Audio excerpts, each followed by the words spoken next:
Today, their team is 650 people based up in New Jersey, working with over 3,500 paying customers, paying on average a $30,000 per year ACV. Obviously, their cohorts and their segments of customers differ greatly. They're doing more than about $8.7 million in monthly recurring revenue with about a 2-year payback period. Again, focused really on helping folks find talent, manage talent, and onboard talent in a cost-efficient and effective way.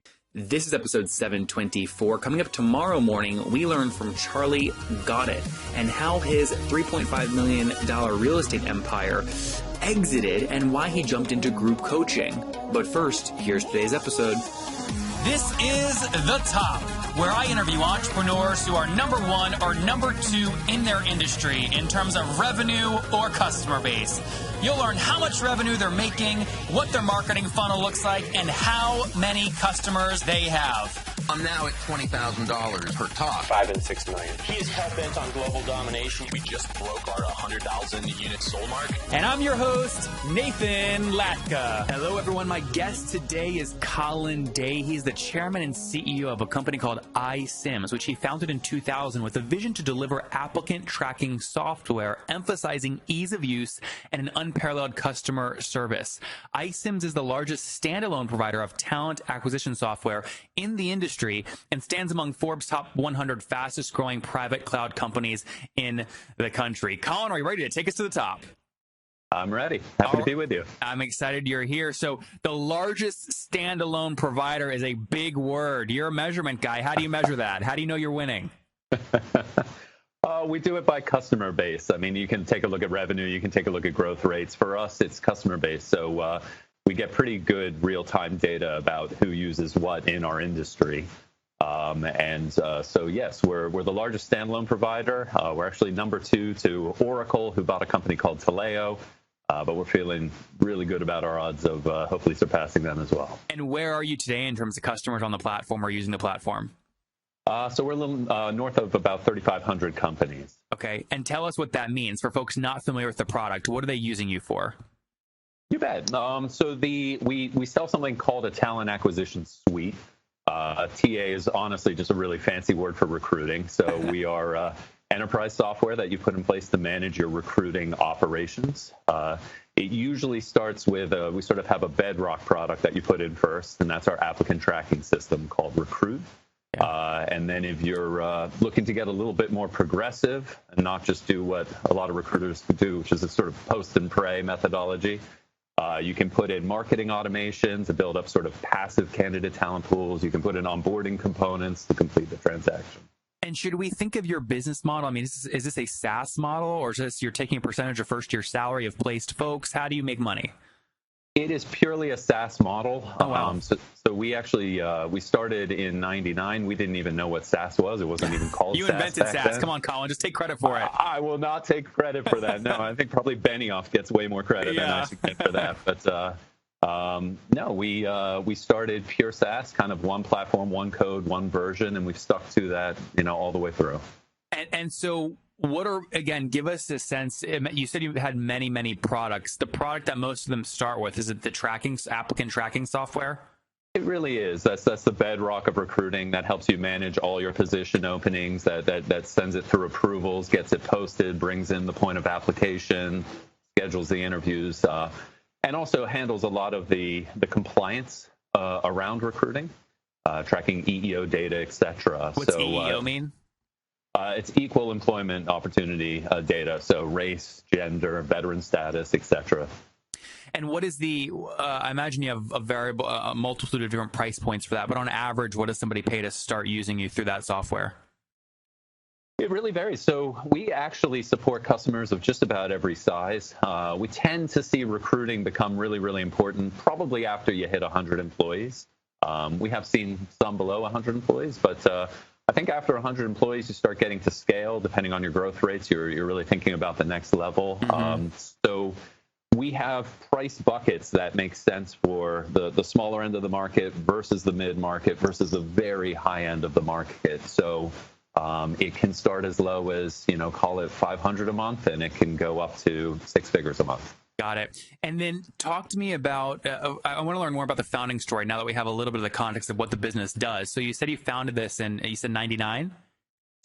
Yeah, 99. That's a hell of a year to found a software company. Yeah, tell me about it. What was going through your head? So I always sort of say I fell into it ass backwards. There was a lot of luck involved, but I graduated from Cornell with a degree in psychology. I just wanted to do something entrepreneurial, and I got pulled into a recruiting staffing firm as my first job. I knew nothing about technology, but they said, all right, you're going to be hiring, developers, testers, DBAs for Bell Labs. Uh-huh.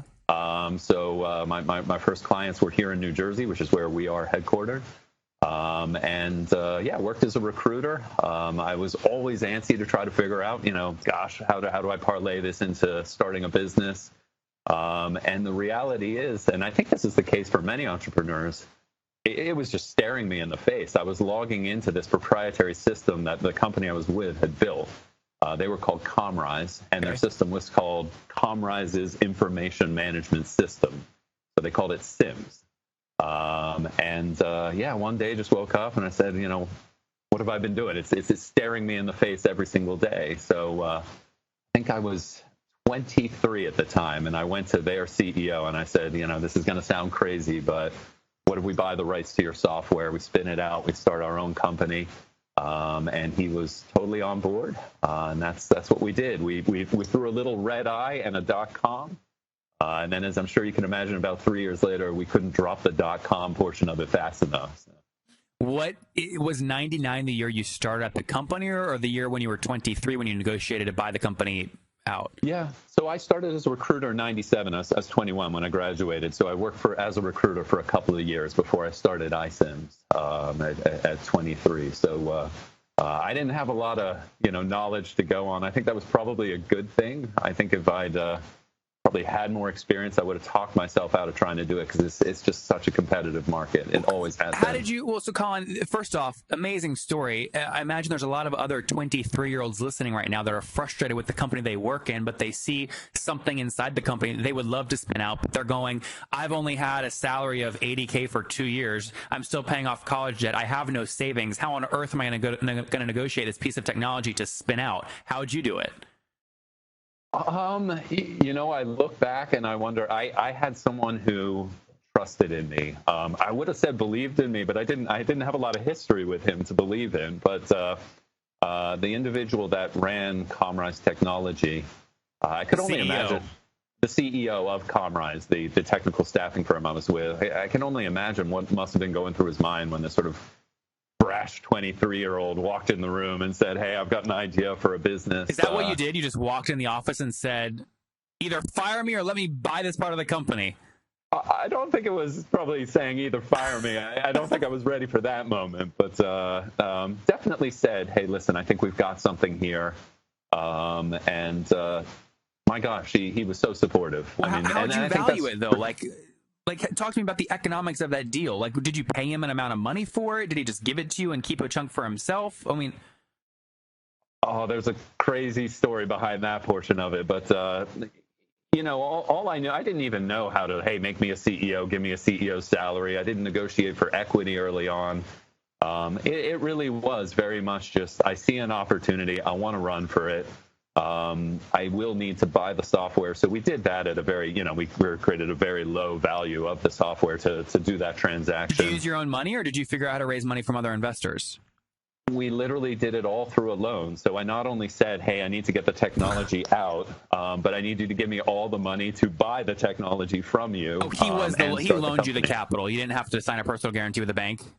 He loaned the capital. Oh, wow, that's great. So when you talk about really having a patron behind you, I mean, he really was. So, and then, I'm sure you can imagine come 2001 and 2002, things turned a bit harrowing. Did you have leverage at this point? Like, was the business already feeling the 99 kind of bust, and you said, before this thing goes bankrupt, maybe I can try and pull an asset out of it? Or was that not the state of mind you were in? No, it was the opposite. We were in high times. So when I was working as a recruiter, we could not find enough technology people fast enough. They even sent me over to India to just recruit out of India and try to bring people back. So it was a heyday when we sort of spun out, and it was only after that everything started to sort of gloriously fail. And real quick, before we move and we fast forward to today, just so those young folks listening right now, in case they're trying to maybe mimic your success inside their own companies, I mean, are we talking a loan amount that was like above $100,000, like in the millions, or below $100,000? I mean, what size risk were you taking here? So, I mean, it really was a loan over time. So, you know, sort of think that the first 2 years of our existence, I called them payroll loans, which is basically every 2 weeks I would call them up and I'd say, hey, here's the staff we have and how much I need to pay. And I would joke that I'd sort of sweat bullets while I waited for the wire transfer, and then walk out and tell everyone that they were getting paid that week. So you would tell him you didn't actually get the cash. He would wire you money as you needed it. It was sort of bridged as needed. I would call up and get the cash, and it was to the tune overall over about 2 years of about $2.5 million. Okay, got it. And why? And besides just you being a nice guy, right, and him there was some camaraderie there. What was he getting for this? Did he keep a portion of the company? Do they still own a part of the company today, or was there interest, or what? Looking back, I did not negotiate equity up front. We had to do that later on after we started seeing some success. So there's probably a lesson to be learned there. But I was just thrilled, honestly, to be a 23-year-old CEO starting my own company with capital and in '99, yeah. In '99. What was do you remember what your first year? By the way, was it a monthly recurring business model back then, or has that evolved? It was a monthly recurring business model back then, and it was really hard to get going because we didn't have Amazon Web Services, we didn't have all Stripe.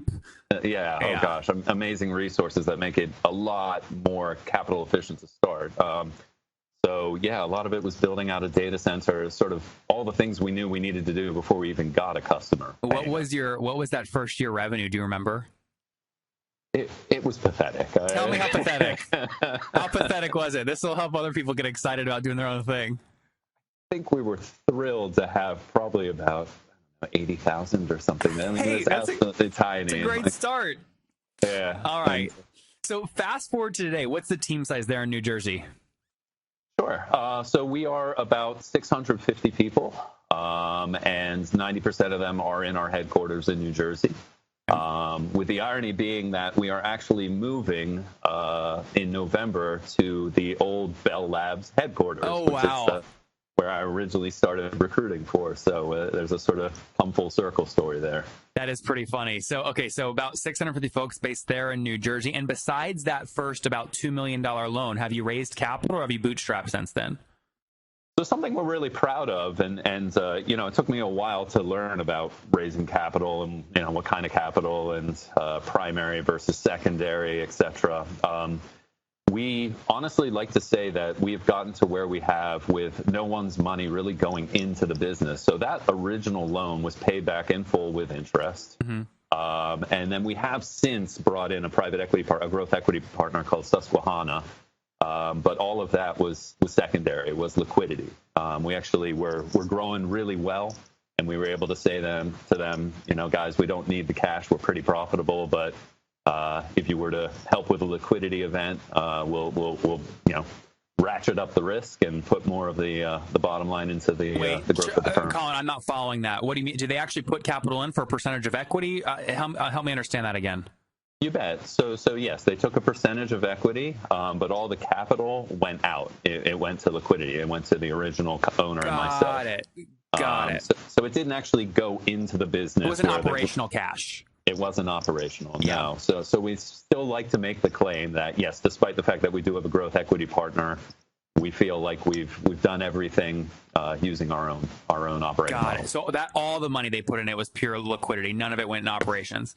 Got it, guys. I just have to highlight this real quick, guys, because I don't get the opportunity to do this a lot. There are so many ways to create wealth for yourself as an entrepreneur when you're building a business and taking risk besides selling to some big company. This is one way to do it, right? Where you get an outside investor and, I'm making this up. I don't know what Colin's numbers are. Colin, I'd love for you to share them, but I'm going to guess you're not. But let's say the private equity folks put in $20 million and he's going to say, okay, we'll give you 10% equity for that, but you're actually buying 10% of my 60% that I own, right? So Colin can pocket that. Is that how the dynamics works, Colin?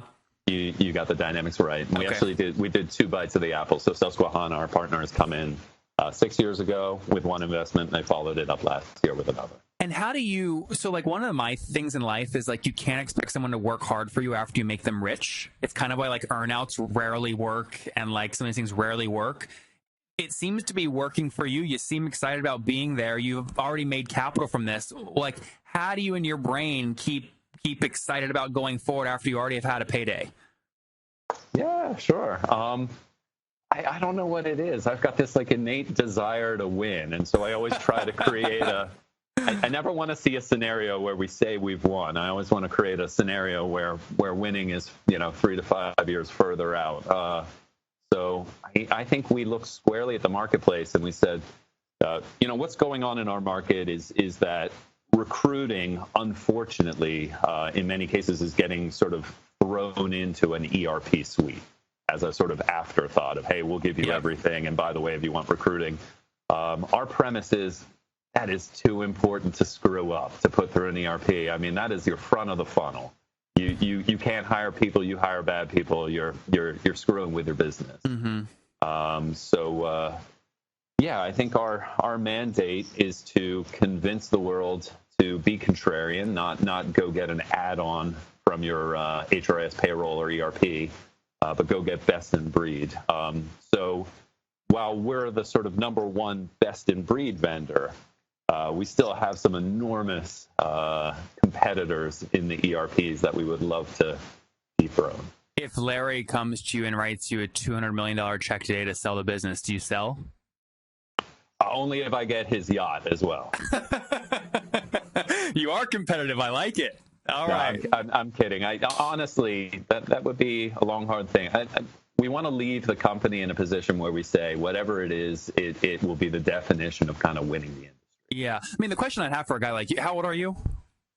I'm 41. Yeah, so like you look at a guy like Elon Musk, like right, he was really good at like early creating momentum. He created an agency, sold it, but no one ever talks about this. But that's what allows him to go put that capital at risk going to space. So like the risk for a guy like you is only time, right? The more time you spend trying to solve like the recruiting problem, the less time you have to solve to take bigger risks with all the capital that you've made, and those could be really life changing. I mean, hiring obviously is really important, but you could go after even bigger things. How do you manage that balance in your brain? Just try to stay focused. It's probably been my greatest strength. I'm sure some people would say my greatest weakness too, but I've been told for 17 years, hey, you got to get on, you got to expand, you got to move to the next, you got to, follow the industry trends. And I don't know, we've always just sort of said, no, I feel like it's the opposite. Be the contrarian, keep focusing, do what we're doing better than anyone else. And I think we've proven that focus works. You got to be, we call it, the 10X factor is what people have written about. If you're going to, bite off a piece and say, that's what I'm focusing on, you better do it 10 times better than anyone else. You can't be 2 or 3 times better. Yep. Few economics questions here before we wrap up with the famous 5 con. What are you paying to acquire new customers? What's your CAC?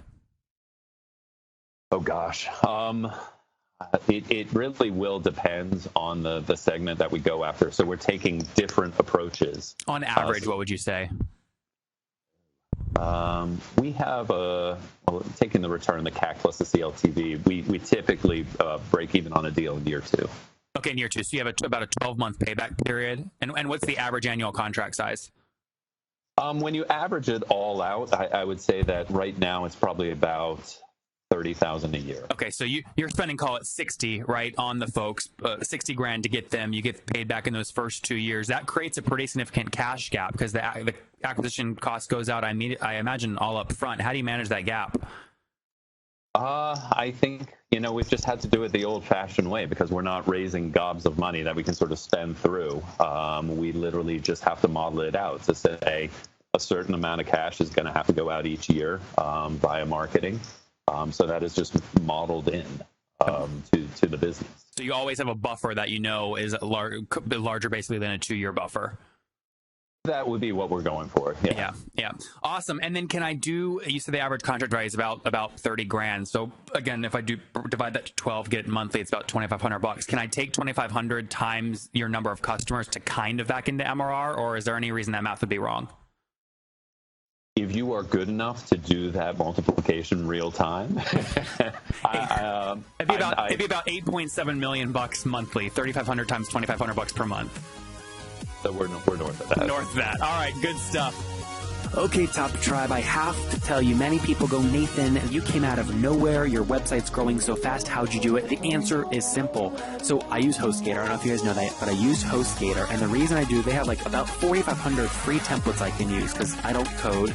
They've got a great e-commerce plugin. And guys, I bug the heck out of their support. They've got 24/7 support, which I love. So what I've done is I've worked with them. You guys know I make great deals. If you go to hostgator.com/Nathan, you can sign up, get your own domain for 30% off and a 45-day money-back guarantee. Okay, again, I make great deals for you guys. Go to hostgator.com/Nathan to grab that now.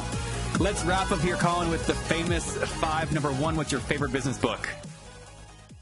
I feel like it's a little boring, but Good to Great by Jim Collins literally laid the foundation of our business. Number 2, is there a CEO you're following or studying right now?